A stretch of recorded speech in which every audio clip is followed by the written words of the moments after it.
வக்ஃபு சட்ட திருத்த மசோதாவை எதிர்த்து உச்சநீதிமன்றத்தில் வழக்கு தொடர காங்கிரஸ் கட்சி முடிவு செய்திருக்கிறது. திமுகவை தொடர்ந்து காங்கிரசும் தற்போது உச்சநீதிமன்றத்தை நாட இருக்கிறது. விவரங்களுடன் ஈரானுடைய சிறப்பு செய்தியாளர் சுசித்ரா. சுசித்ரா, பின்னணி என்ன?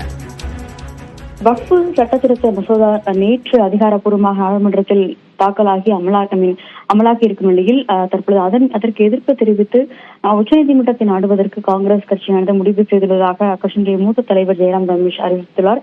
மிக முக்கியமாக இந்த விவகாரத்தில் ஏற்கனவே திமுக மற்றும் தமிழ்நாடு அரசின் சார்பாக மனுக்கள் தாக்கல் செய்யப்படும் என்ற ஒரு அறிவிப்பு நேற்று வெளியான நிலையில் அதனை அடுத்து காங்கிரஸ் சார்பாகவும் உச்சநீதிமன்றத்தை நாட முடிவு செய்யப்பட்டுள்ளது.